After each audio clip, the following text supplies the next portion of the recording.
بسم الله الرحمن الرحيم.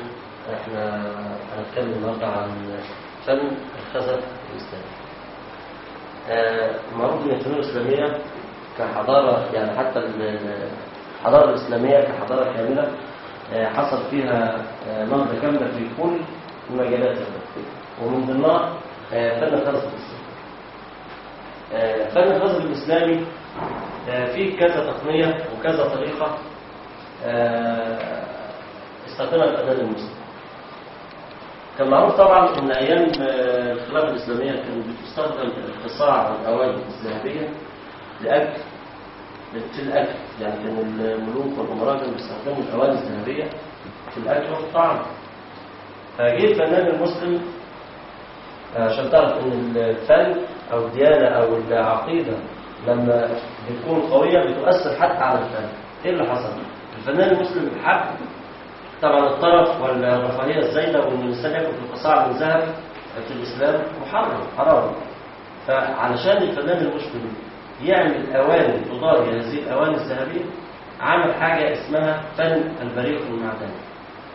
فن البريق المعدني. فن البريق المعدني بيظهر اناء الخزف كما لو كان قطعه من المعدن اللامع،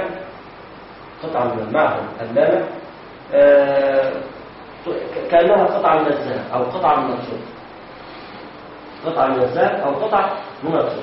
بتعتمد على إيه ولا؟ فن الخزف بيبقى فيه، كان معروف قبل موضوع البريق المعدني ده، معروف إن لما الإنسان بيجي يدخل قطعة الخزف فوق، الأول بيشكلها وبعدين بيجففها وبعدين بيحرقها ويدخلها الفرن، يحرقها حاجة بيسموها حريق مؤكسد. أنتوا عارفين الأكسجين هو اللي بيساعد على الإيه؟ على الاشتعال. فلما الفنان المسلم عمل موضوع البريق المعدني او خزف، المسمى الخزف مسمى بالبريق المعدني، اللي هو بيشبه شكل المعدن، شكل النحاس وشكل الذهب، حرق في الفرن بحريق مختزل. يعني داخل الفرن بدأ يحرق مش بأكسدة، لا باختزال. اختزال يعني ايه يا اولاد؟ اختزال يعني في كربون داخل حيز الفرن، في مرحلة من المراحل بيحرق حريق مؤكسد، ثم يليها مرحلة ثانية بيبدأ يرمي داخل الفرن نسبة من الكربون داخل الفرن نفسه، فبتسبب اختزال.